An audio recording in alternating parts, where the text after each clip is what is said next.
gigantic red devil with horns, clasping a pitchfork and standing in Santa's sleigh. A sign next to the reindeer said, "Satan Claus." The old man busted out laughing until he began to wheeze and cough, spitting up tobacco phlegm.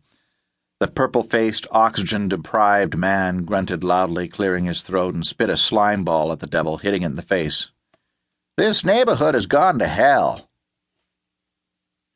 Chester continued his journey, but when he reached the lot, he noticed something lurking in the shadows behind a tree in the dimly lit park. He squinted and adjusted his glasses, but he couldn't make out the figure. An instinctive fear swept over the man as he did an about-face and retreated in the opposite direction. When he turned his head to look back, a shapely girl emerged from the darkness, and she looked like a skimpy-dressed harlot. Watkins thought to himself, "It's 24 degrees, and this kid isn't wearing a coat. She must be on dope." Chester made his way to the first house next to the lot, and when he turned his head a second time to look, the girl was only a few feet behind him. The old man whirled around and extended his cane with both hands, like he was trained to do in the Marine Corps during bayonet practice. "One more step, you little witch, and I'll take out both of your lungs." The wary man noticed that the girl was deathly white, and she was wearing a black miniskirt and matching short-sleeved blouse. As he looked into her dark, lifeless eyes, he knew something was seriously wrong. Suddenly, she convulsed and displayed a sinister smile revealing sharp, pearly white fangs. He began to reason in his mind. "I survived World War II. I'm a combat veteran.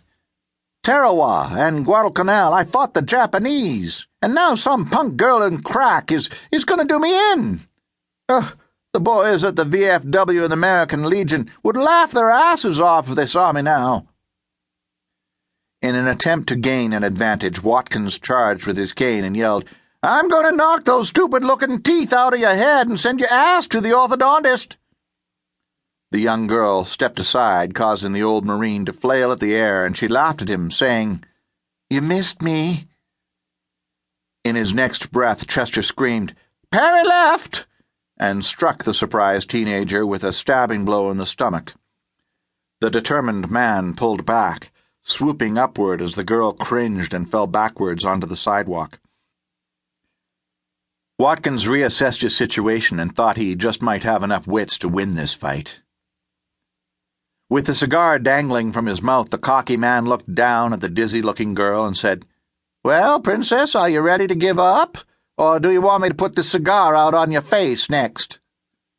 Suddenly, the teenager leaped to her feet and snatched the walking stick out of the former Marine's hand, snapping it in two. Watkins stood there with a puzzled look on his face as she politely smiled and handed both pieces back to him. "You old bastard! You hit me and that hurt. You're in for it now." With a sweeping kick to his legs, the senior citizen was toppled headfirst to the ground. When his face hit the sidewalk, his cigar and false teeth were simultaneously spit out. Dazed, Chester opened his eyes just in time to see his chattering dentures roll across the sidewalk and into the street. The young girl rolled her victim over and hissed as her hands fanned away stagnant cigar smoke. "Nothing personal, Gramps. I'm just hungry." When she bit into his neck, the sharp jolt into Chester's jugular caused him to regain consciousness. As the life-giving blood was being sucked from his body, the helpless man emptied his bowels, causing the vampire to gag and choke as she fed. Coming up for air, she complained, "You stinky old man, you shit your pants." Too weak to continue the fight and barely clinging to life, Chester lay motionless as she dragged his body into the shadows toward the drainage ditch to finish him off. In his last breath, the condemned man faintly whispered, "I thought vampires were folklore." With a malicious smile, the young girl looked into the dying man's eyes.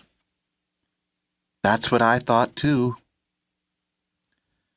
The next day, Chester's rigid, lifeless corpse was discovered in the polluted, trash-riddled gully.